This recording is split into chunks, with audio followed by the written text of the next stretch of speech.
Muy buenas noches nuevamente, estimados estudiantes.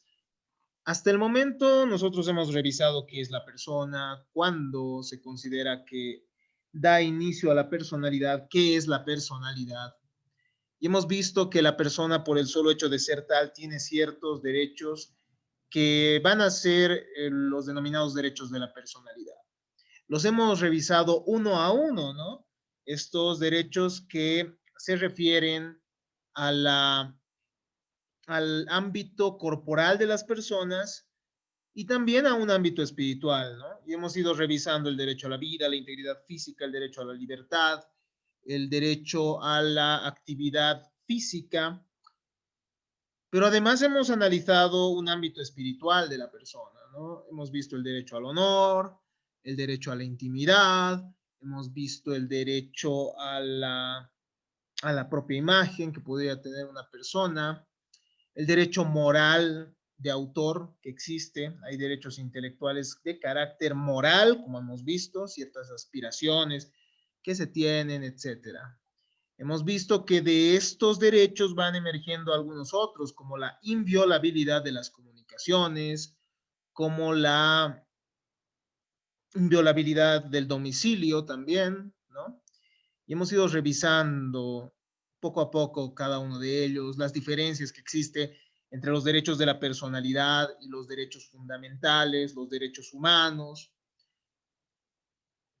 Hemos ingresado de esta manera a revisar el tema del nombre, ¿no? El tema del nombre, hemos revisado cómo en el derecho romano se distinguían el praenomen, el cognomen, el agnomen, el nomen gentilium, que, bueno, permitían designar a una persona e identificarla, ¿no? Hemos visto la diferencia entre la identidad y la identificación, que son sumamente importantes. Hemos visto sus elementos. Hemos visto que el nombre incluso tiene dentro de, tiene ciertos elementos, ¿no? Como el nombre de pila y el nombre patronímico. Tiene ciertos elementos accidentales, como los grados que se vaya a poner, por ejemplo, licenciado, general, etcétera, ¿no? Entonces, hemos visto que además las personas pueden ver protegido su seudónimo, ¿no? Y hemos visto ciertas reglas inherentes al nombre.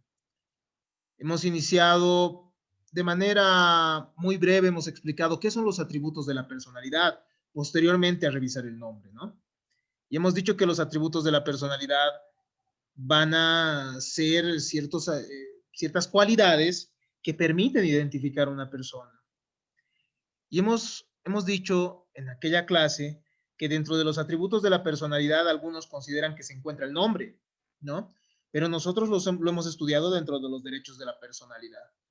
Pero además, dentro de los atributos de la personalidad, hemos visto que puede encontrarse el estado civil de las personas, junto al domicilio de las personas, junto al denominado estado personal de las personas también, ¿no? Y es que las personas pueden tener o no capacidades mentales plenas para poder ejercer sus derechos.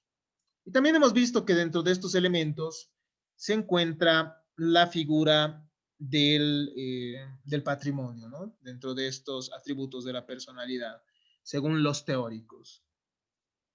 Entonces, ya estamos analizando estas cualidades que individualizan a la persona.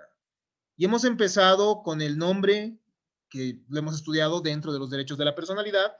Hemos estudiado el domicilio y hemos visto que una persona debe ser habida en algún lugar, ¿verdad? Y que el domicilio resulta importante y que el domicilio termina siendo el lugar donde uno tiene su residencia principal, al menos el domicilio real. O en caso de no ser posible determinar cuál es la residencia principal, el lugar donde una persona ejerce sus principales funciones. Otro de los atributos de la personalidad, estimados estudiantes, es el estado civil, ¿ya? Y está íntimamente ligado con los registros públicos, concretamente con el registro civil, lo que ustedes conocen como CERECI o Servicio de Registro Cívico.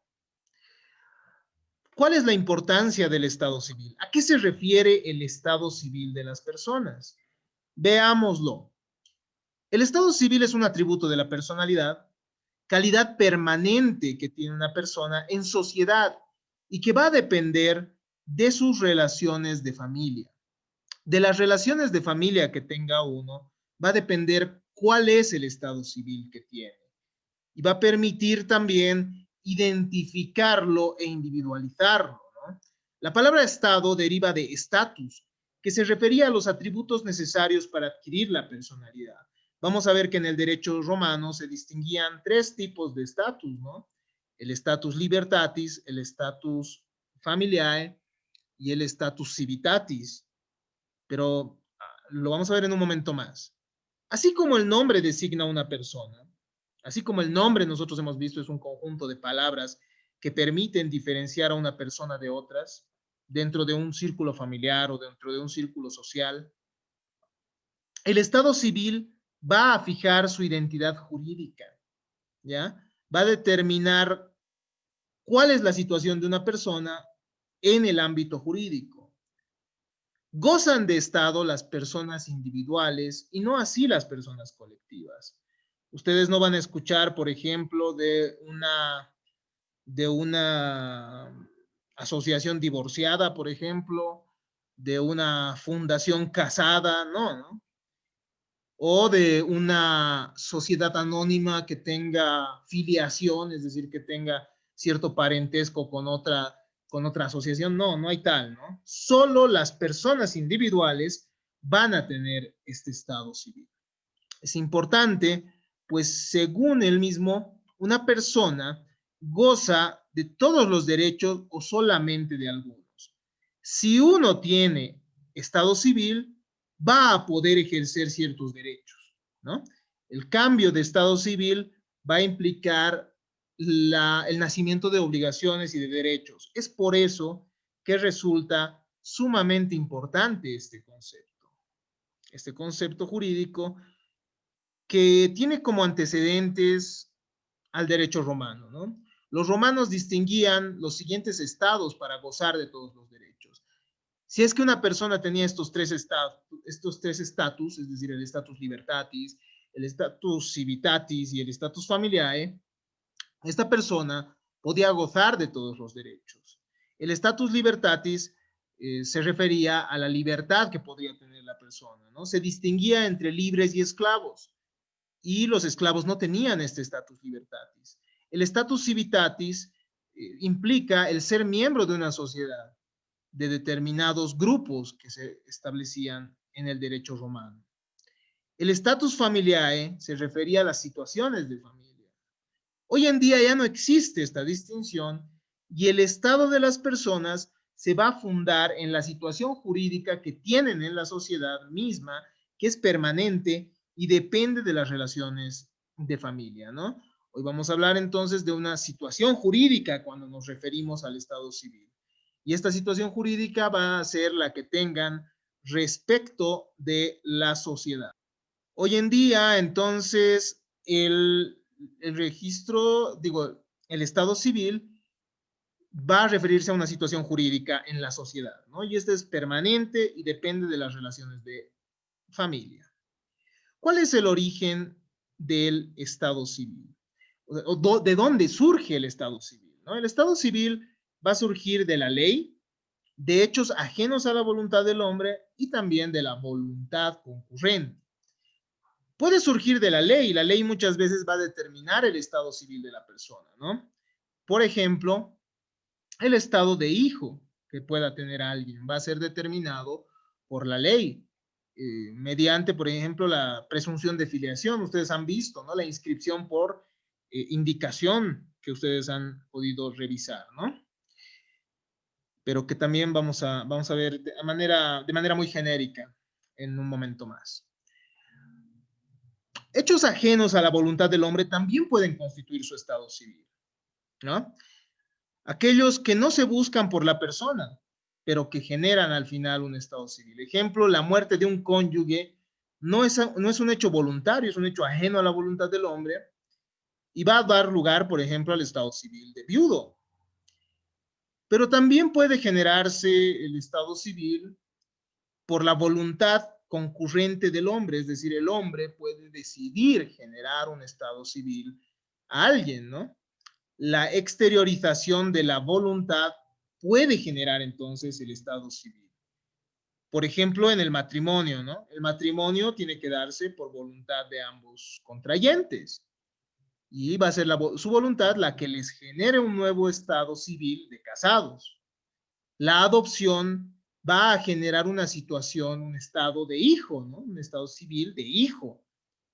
La adopción es voluntaria por parte de los padres adoptivos, ¿no? Entonces, puede surgir de esos tres aspectos el estado civil de la ley, puede surgir de hechos ajenos a la voluntad del hombre y puede surgir también de la voluntad concurrente del hombre. ¿Cuáles son las características del estado civil? El estado civil es un atributo de la personalidad, por lo tanto, está unido a la persona y sus características van a ser las siguientes. En primer lugar, toda persona tiene necesariamente un estado civil. No puede haber personas sin estado civil. Entonces la persona necesariamente va a ser o casada, o soltera, o viuda, o separada, o divorciada. Y los hijos también, ¿no? Pueden ser hijos consanguíneos o adoptivos. O también van a ser mayores de edad o menores de edad. Entonces, toda persona necesariamente va a tener un estado civil. En segundo lugar, el estado civil es uno e indivisible. Nadie puede tener dos estados contradictorios. Es decir, uno no puede ser soltero y casado a la vez. Al final, el registro va a determinar si uno tiene el estado civil de soltero o casado. Uno tampoco puede ser mayor de edad y menor de edad a la vez. Tampoco puede ser hijo consanguíneo e hijo adoptivo a la vez, ¿no? En uno pueden concurrir diferentes, o sea, pueden concurrir diferentes situaciones que hagan su estado civil, ¿no? Es decir, uno puede ser hijo consanguíneo, puede ser casado y puede ser mayor de edad a la vez.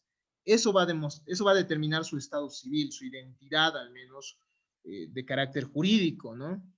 Su situación jurídica. Pero no pueden existir entonces estados civiles contradictorios. Es de orden público, por lo que es irrenunciable, es imprescriptible. Uno no puede renunciar, no puede vender, no puede transferir su estado civil. Es permanente. ¿Qué significa? Que mientras no se cambie su situación, este permanece.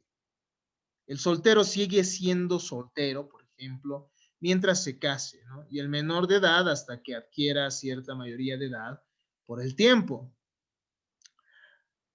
Revisemos ahora, ya que hemos visto que el estado civil se refiere a la situación jurídica que uno tenga respecto de su familia, vamos a revisar el concepto de familia, el parentesco y qué clases de parentesco hay.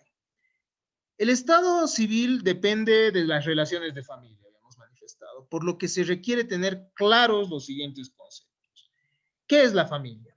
La familia, estimados estudiantes, es el conjunto de personas unidas por el vínculo de matrimonio, unión conyugal, libre y parentesco.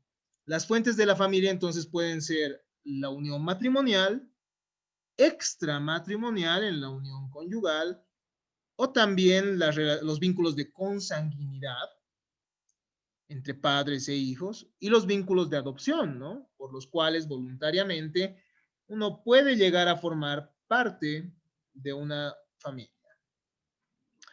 ¿Qué es el parentesco? El parentesco es la relación jurídica que nace entre dos o más personas, sea por consanguinidad, sea por adopción o sea por afinidad. Y este puede ser de tres clases, ¿no? Entonces, y están en la misma definición que hemos dado. Es una relación jurídica que nace entonces entre personas, en primer lugar, por el parentesco de consanguinidad, es el vínculo que liga a las personas que descienden unas de otras. Esto que ustedes ya conocen, ¿no? O de un tronco común.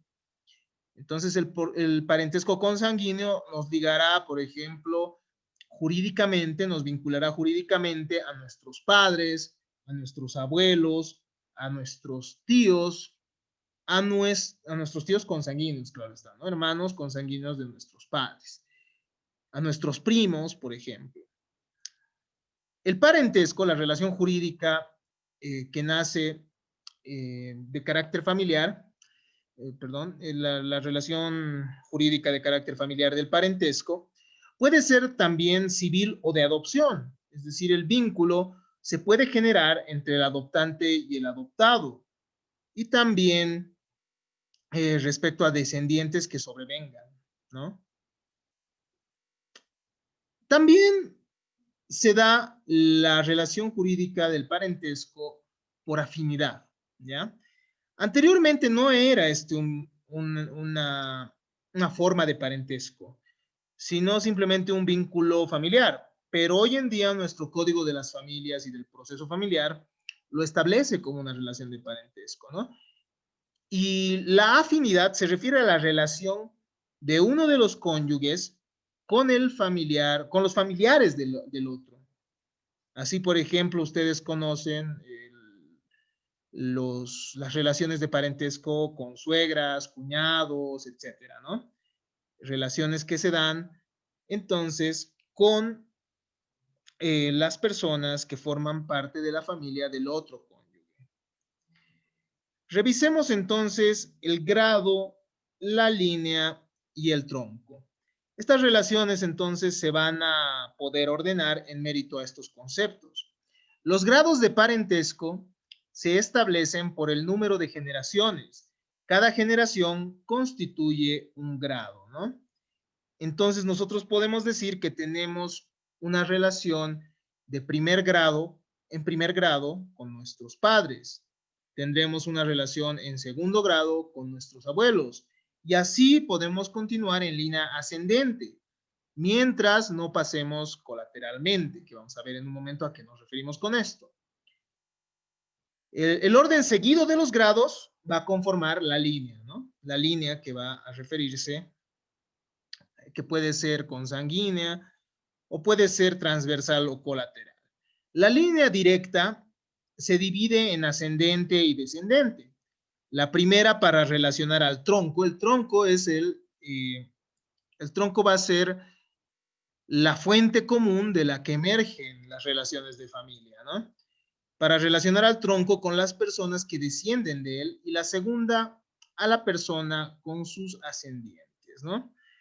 Entonces tenemos una línea ascendente y una descendente. Mediante la línea ascendente se va a relacionar,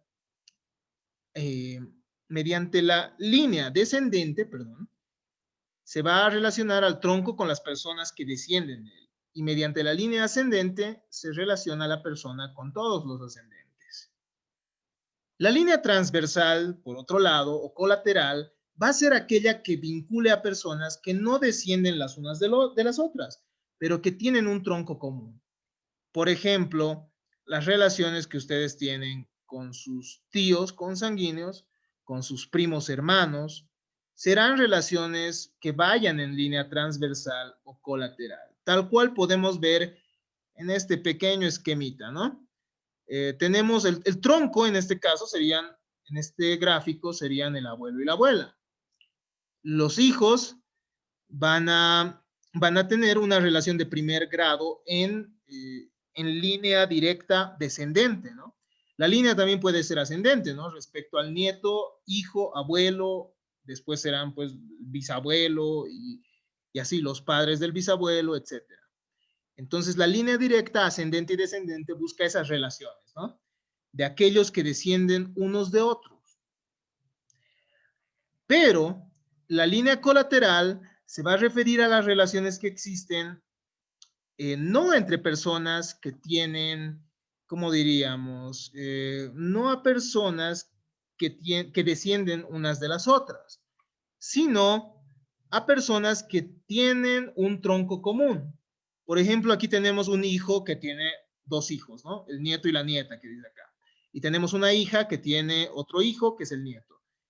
Entonces estos serían primos hermanos, ¿no? Los lilas, si se dan cuenta. Los dos lilas que son hijos del hijo con el nieto que sería hijo de la hija, ¿no?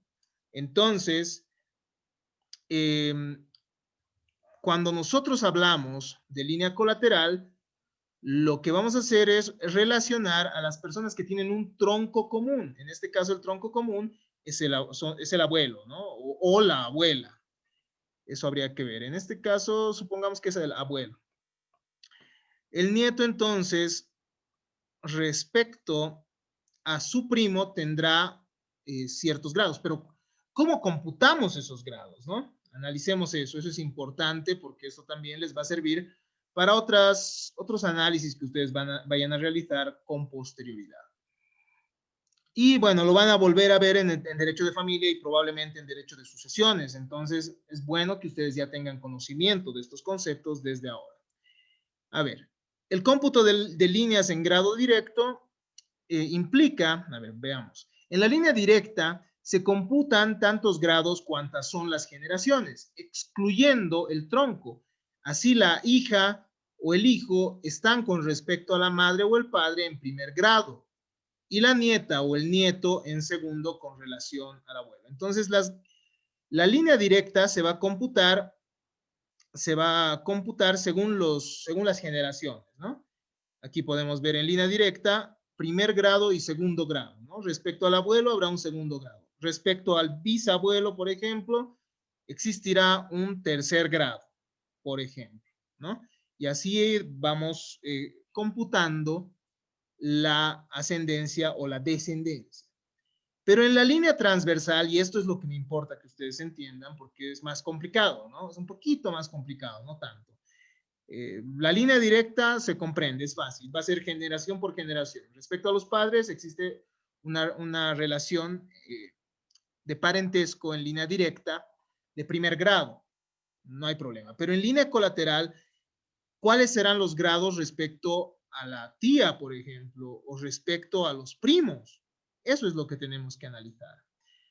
¿Cómo se computa? En la línea transversal o colateral, los grados se computan por el número de generaciones subiendo desde uno de los parientes hasta el tronco común y descendiendo luego hasta el otro pariente, siempre excluyendo el tronco. Así, dos hermanas o hermanos están en segundo grado, la tía o el tío están en tercer grado y las primas o primos estarán en cuarto grado. ¿Por qué? A ver, veamos este gráfico.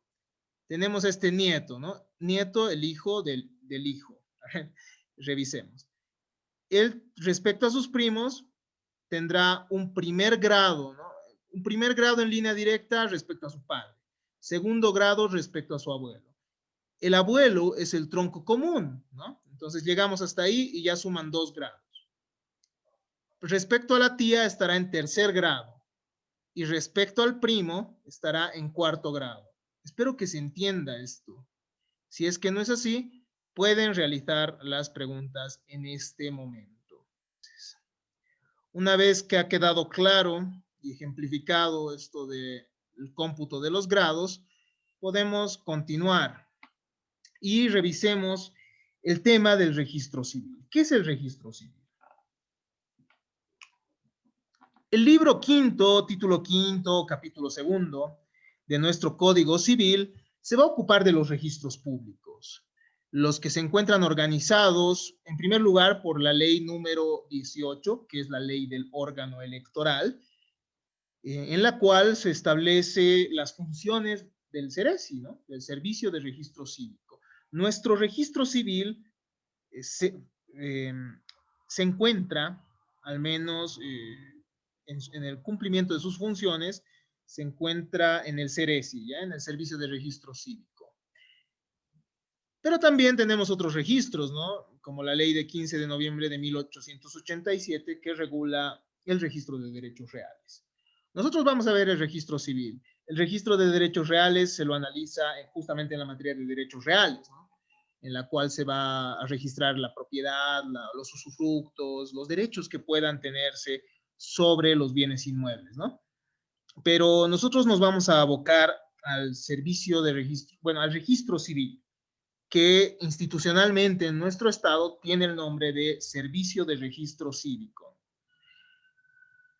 En el derecho tienen importancia el nacimiento, la muerte, el matrimonio, el divorcio, la separación, la filiación de las personas. Es decir, su estado civil, lo que hemos visto, ¿no? La situación que tienen de hijos, la situación que tendrán respecto a otra persona mediante el matrimonio, mediante ese vínculo jurídico que es el matrimonio, por lo que ha sido necesario legislar sobre la materia con reglas especiales que aseguren el registro de estas circunstancias de la vida de familia. ¿Cuál es la razón de ser del servicio, del registro civil? Manuel Albaladejo, autor español, nos dice que la experiencia demuestra que los datos relativos al estado civil de las personas tendrían que recogerse de modo fidedigno y ser custodiados en archivos oficiales. Esto sería mucho más simple que esperar a que sea precisa su aportación para preparar la prueba de los mismos. Es decir, es mejor ya tener un registro en el cual tengamos prueba de ciertos hechos trascendentes de la vida a esperar una situación en la que tengamos que probarlo, ¿no? Entonces los registros se hacen trascendentes y se hacen importantes y tenemos que tomarlos en consideración. Esto va a beneficiar al Estado y también a terceras personas para que puedan obtener la información que necesitan cuando entran en relación con otras personas, ¿no? Entonces, y cuando entran también en relación con el mismo Estado. ¿Cuáles son los antecedentes? Los antecedentes, estimados estudiantes, se encuentran en la Iglesia Católica. La Iglesia Católica, como ustedes tienen conocimiento, registra los bautizos, los matrimonios y también registra los fallecimientos de las personas, ¿no? Las defunciones de las personas, porque se realizan también ciertas misas en mérito a aquello. Pero posteriormente llega la modernidad, Revolución Francesa, y el Estado se divide de la religión, por lo cual el Estado también crea sus propios registros, ¿no? Crea sus propios registros y en nuestro país se crea posteriormente todavía el registro del Estado civil de las personas mediante una ley que es la ley de 26 de noviembre de 1898. Sin embargo, esta ley recién ha llegado a tener aplicación el año 1940. 1940. Anteriormente, el registro del Estado en nuestro país se llevaba también en diferentes organismos, en la iglesia, en notarías de fe pública, ¿no? Etcétera. Ciertas instituciones que terminaban registrando los nacimientos, los matrimonios, defunciones. Pero ya en 1940, en que se pone en vigencia la ley de 26 de noviembre de 1898, se genera esta dirección, ¿no? Una dirección general de registro civil, debiendo las oficialías tener 3 libros principalmente en su momento. Un libro de nacimientos, un libro de matrimonios y un libro de divorcios. Esto ya se va ampliando a las defunciones y mediante la ley del órgano electoral, que habíamos manifestado hace un momento, que es la ley 018, se crea el CERECI, ¿no? El Servicio de Registro Cívico, que va a cumplir esas funciones de registro civil. Cumple con la función de registrar, en primer lugar. En segundo lugar, certifica, es decir, que va a dar fe de ciertos hechos de la vida y va a verificar también eventos importantes de la vida del hombre, como son su nacimiento, matrimonio y defunción. El CERECI, estimados estudiantes, va a estar a cargo del órgano electoral plurinacional, ¿no? Obviamente cumple otras funciones, pero a nosotros en Derecho Civil nos interesa esta función que se refiere a los registros, a las inscripciones también de matrimonios, de nacimientos y de defunciones. porque ustedes también tienen conocimiento que se registra, por ejemplo, en el padrón biométrico, etcétera, ciertas otras informaciones, ¿no? Que también las van a ir viendo, supongo, en otras materias en las que sea más pertinente revisar. A nosotros nos corresponde revisar las inscripciones de los nacimientos, del matrimonio y de la defunción. La inscripción de partidas de nacimiento va a ser el acto por el cual se realiza el registro del nacimiento de una persona nacida en el territorio boliviano y también de bolivianos que han nacido en otros países, y esto ante la autoridad competente. Y ustedes dirán, pero no hay servicio de registro cívico en otros países. Efectivamente.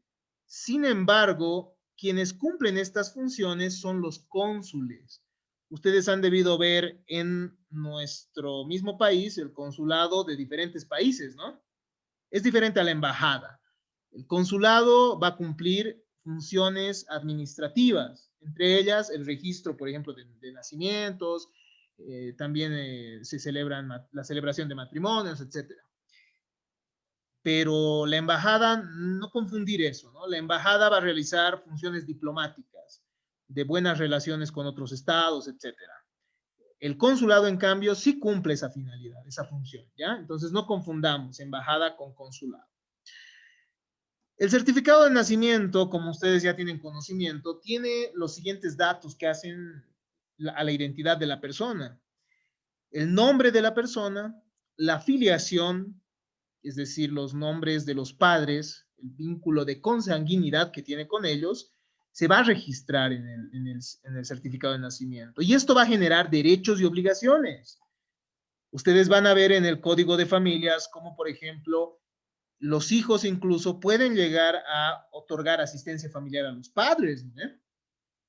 Y los padres como tienen que tener el deber de cuidado y protección de los hijos. Entonces se generan derechos y obligaciones en mérito a este vínculo del parentesco que se va a registrar también en el servicio de registro cívico. Se registra también la nacionalidad. El funcionario encargado de su registro es el oficial de registro civil, que es denominado oficial de registro cívico en nuestro ordenamiento jurídico. Y en el extranjero, reitero, son los cónsules. ¿Quiénes pueden solicitar el registro de nacimiento? De nacimiento. Pueden ser uno o ambos padres, también los abuelos, los hermanos, tíos, en caso de un menor de edad o un incapaz mental. El interesado también puede pedir la inscripción de la partida de su nacimiento en caso de ser mayor de edad, mayor de 18 años. También pueden ser los directores de casas de acogida, autoridades eclesiásticas, municipales o administrativas, en caso de inscribirse a menores que no tengan una familia. La inscripción de nacimiento de niños, niñas y adolescentes va a tener los siguientes requisitos para su inscripción. En primer lugar, la cédula de identidad o el registro único nacional, libreta de servicio militar o pasaporte, o en caso de no contar con estos documentos, 2 testigos mayores de edad con cédula de identidad vigente. ¿Ya? En segundo lugar, el certificado de nacido vivo del hospital, clínica o centro de salud donde se atendió el parto.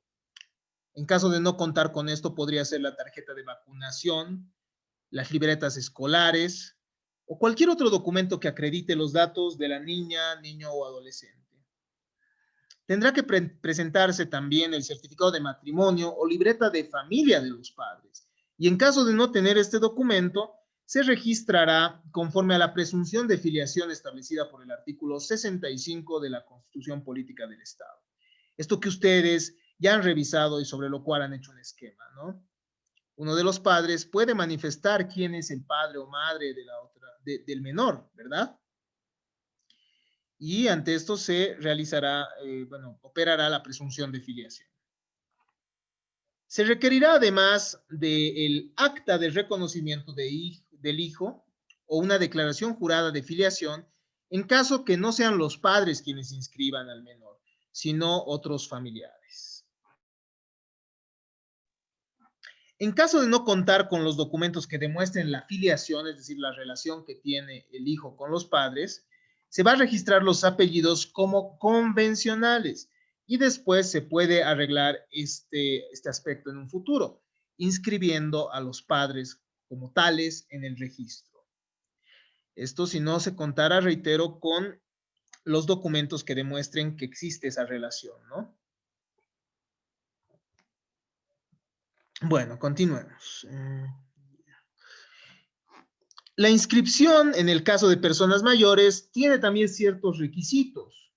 Y los requisitos son los siguientes. En primer lugar, la cédula de identidad o el registro único nacional o la libreta de servicio militar o pasaporte de la persona que quiere inscribirse. El certificado de matrimonio civil o religioso, si es que fuera casado. Certificado de bautismo, si es que nació antes de 1940. Certificación de junta de vecinos o de la comunidad que puedan acreditar su identidad también, en caso de no contar con el certificado de matrimonio o el certificado de bautismo.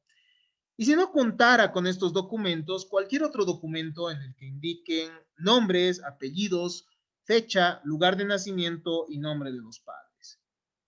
También tendrá que presentar 2 testigos mayores de edad con cédula de identidad vigente. En caso de no contar con ningún documento que acredite sus apellidos, como apellidos, se va a registrar los apellidos como apellidos convencionales para no afectar a la identidad de la persona. Ya eso es importante. Si no tiene entonces un documento que acredite sus apellidos eh, los, y la relación de filiación que tiene con sus padres, entonces se los va a registrar simplemente como apellidos convencionales, no se registrará el nombre de los padres. Pero también esto se podrá subsanar, ¿no? Revisemos entonces la figura del reconocimiento de hijo. ¿Qué es el reconocimiento de hijo? Es un acto por el cual el padre o la madre, no casados entre sí, reconocen la paternidad o maternidad del hijo o hija. Este reconocimiento se puede realizar en cualquier momento y puede ser de 2 tipos. El reconocimiento puede darse ad vientre o puede darse también el reconocimiento de hijo nacido vivo. El reconocimiento de hijo ad vientre se da en caso que la persona no haya nacido todavía, ¿no? Los padres pueden solicitar el reconocimiento cuando el mismo se encuentra en el vientre. El reconocimiento de hijo nacido vivo, por otro lado, puede ser solicitado por el padre y la madre en cualquier momento. Pueden reconocer al hijo o hija siempre que se encuentre vivo, sin importar su edad. Eso es algo importante también que se debe considerar. Las pruebas que deben presentarse son las siguientes. En primer lugar, la cédula de identidad de ambos padres. En segundo lugar, 2 testigos que no sean familiares mayores de edad con cédula de identidad vigente.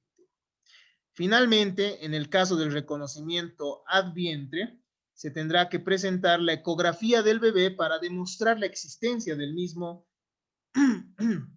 y que esto posteriormente pueda surtir los efectos jurídicos correspondientes. De esta manera, entonces, hemos concluido con la inscripción del nacimiento, ¿no? Además de inscribirse los nacimientos en el servicio de registro cívico, en el registro civil, se registran los matrimonios. ¿Y qué es la inscripción del matrimonio? Es el registro de los libros, en los libros de Ceresi, que da lugar al vínculo conyugal, orientado a establecer un proyecto de vida en común. Para que sea válido el matrimonio, tiene que ser inscrito en una oficialía de registro cívico, ante el oficial de registro civil. En caso contrario, esto puede generar la nulidad del matrimonio, es decir, como si el mismo nunca hubiese existido, por lo cual tiene que celebrarse ante esta autoridad competente. Y es importante la inscripción del matrimonio, ¿por qué? Porque es la prueba de la filiación de los hijos y del vínculo conyugal.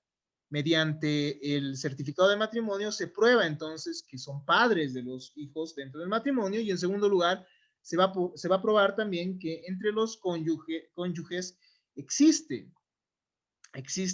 este vínculo, ¿no? Este vínculo de parentesco. En segundo lugar, va a generar la comunidad de gananciales.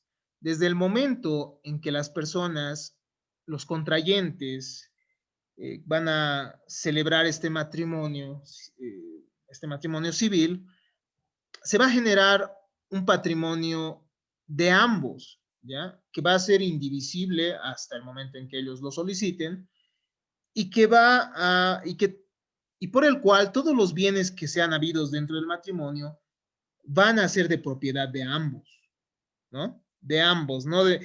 Entonces no van a poder disponer unilateralmente de los mismos. Esto ya lo van a analizar de mejor manera en la materia de derecho de familia. Pero esta inscripción entonces es importante por ese aspecto. En tercer lugar, genera la obligación de cuidado y protección de los hijos, a la que ya nos hemos referido hace un momento. La solicitud de la inscripción puede ser realizada en primer lugar por quienes deseen contraer matrimonio y en segundo lugar por el apoderado si uno de los contrayentes se encuentra en el extranjero. ¿Cuál es el procedimiento establecido en el Código de las Familias? De manera breve, ¿no?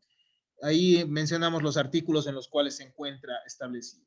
El oficial de registro civil, en primer lugar, es el único que puede celebrar este acto, que puede desarrollar este acto. Es el único entonces que puede celebrar el matrimonio civil. Junto a la solicitud ante el oficial de registro cívico, tiene que presentarse, ¿no? En primer lugar, el documento de identidad personal de los que van a contraer matrimonio. En caso de requerirse autorización, puede ser que sean menores de 16 años, que pueden también contraer matrimonio, con autorización de los padres, el tutor, o en caso que no exista esta, con autorización de un juez, ¿no? Entonces, se va a requerir la autorización acompañando el testimonio notarial o la resolución judicial que acredite estos extremos. En tercer lugar, en los casos correspondientes, para demostrar la libertad de Estado, se tendrá que acompañar la sentencia que demuestre la nulidad del matrimonio o de la unión libre anterior, o también la sentencia del divorcio, que acrediten que la persona se encuentra con la libertad de Estado que se requiere para contraer el matrimonio. Por último, la existencia de un certificado de no tener registro de matrimonio o unión libre en caso de persona extranjera. Si es que uno de los contrayentes es extranjero, entonces tendrá que tener un certificado consular que acredite su libertad de Estado. Tras presentarse la documentación ante el oficial del registro cívico, este va a publicar este hecho, ¿no? Va a publicar los edictos informando que va a acontecer este matrimonio durante 5 días hábiles en la puerta de su oficina y también en la plataforma informática de Ceresi. ¿Por qué? Porque pueden darse oposiciones al matrimonio, ¿no? Y las oposiciones van a darse respecto a los hechos impeditivos establecidos por la ley para el matrimonio. Cumplida la publicación, el matrimonio puede celebrarse dentro de los 15 días siguientes después de la publicación del último edicto. ¿Cuáles son los requisitos para registrar el matrimonio? Son los siguientes. Contar con mayoría de edad, en primer lugar. Excepcionalmente, como hemos dicho, se puede contraer matrimonio a los 16 años siempre que exista autorización de los padres, tutores o una autorización judicial. En segundo lugar, tiene que tener libertad de Estado. Los contrayentes tienen que tener libertad de Estado. La persona tiene que ser soltera, divorciada o viuda. En tercer lugar, los contrayentes no deben haber sido declarados interdictos, es decir, que tienen que tener plena capacidad de obrar. Esto que vamos a llevar en nuestro siguiente tema. Tienen que tener entonces sus capacidades cognitivas y volitivas bien desarrolladas. Tienen que tener capacidad de conocer, tienen que tener sus capacidades mentales plenas, ¿no? A eso se refiere esto. No debe existir relación de parentesco consanguíneo, adoptivo ni vínculo de tutela entre los contrayentes. No tiene que haber atentado contra la vida del cónyuge, ¿no? No tiene que haber este tipo penal, no tiene que haber sido condenado anteriormente por haber dado muerte al cónyuge, cualquiera de los contrayentes. Tiene que presentarse la cédula de identidad de ambos contrayentes, el certificado de nacimiento original y actualizado de ambos. Si uno es divorciado, debe presentar la sentencia del divorcio o el certificado del matrimonio cancelado. Si es viudo, presentará el certificado de defunción del que fue su cónyuge cónyuge, perdón, eh, los extranjeros deben presentar el certificado consular que acredite su estado civil en su país, ¿no? El matrimonio también puede celebrarse entonces en el extranjero mediante los cónyuges, mediante los cónsules, perdón, mediante los funcionarios consulares y encargados de asuntos consulares, ¿no? Entonces, en el consulado en otros países puede celebrarse el matrimonio que sea reconocido en nuestro país, obviamente, porque se estaría celebrando en sí en, en ciertos lugares que, bueno, por una, por determinaciones legales implican como si se estarían realizando en nuestro país.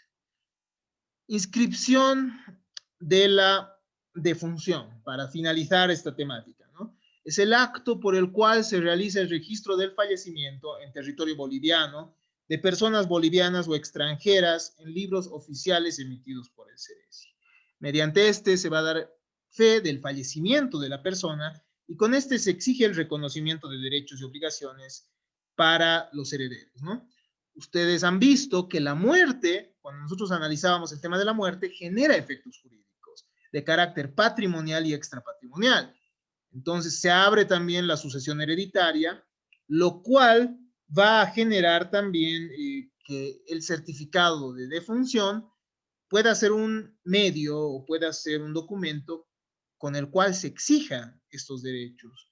La inscripción se realiza ante el oficial de registro cívico dentro de las 24 horas de ocurrido el fallecimiento de la persona y puede ser solicitada por los familiares del fallecido o por cualquier persona, autoridad administrativa, religiosa, municipal que tenga conocimiento del fallecimiento de una persona. Entre los requisitos para poder recabar el certificado y para solicitar la inscripción de la defunción, se deberá presentar la cédula de identidad o pasaporte de quien solicita la inscripción, el certificado médico que establezca las causas, lugar y fecha del fallecimiento. Esto es importante. Si la defunción fue por un accidente o de forma violenta, el certificado tiene que ser emitido por un médico forense. En caso de no haber sido así, puede ser certificado por otro médico, ¿no? Pero si es que ha sido de manera violenta o si ha sido por accidente la muerte, tendrá que certificarse por médico forense. Se deberá presentar además la cédula de identidad, certificado de nacimiento o cualquier documento que acredite la identidad del fallecido. Finalmente, se requiere de un testigo mayor de edad que no sea familiar y con cédula de identidad. En los lugares donde no hay médico, el oficial de registro cívico tiene que asegurarse de la muerte de la persona acudiendo al lugar donde está el cuerpo antes de registrar. Entonces, el oficial de registro cívico en los lugares que no haya médico tendrá que verificar, ¿no?, este hecho. Para el entierro o cremación del fallecido es necesario presentar el certificado de defunción. En caso de encontrarse en trámite el certificado de defunción, el oficial de registro cívico puede otorgar un pase de inhumación para que se proceda al entierro o cremación, ¿no? De esta manera, entonces, hemos podido terminar el tema del registro civil y también del estado civil de las personas. Espero que haya quedado claro y creo que es un tema muy bonito, ¿no? Tampoco es tan pesado, por lo cual me despido en esta grabación.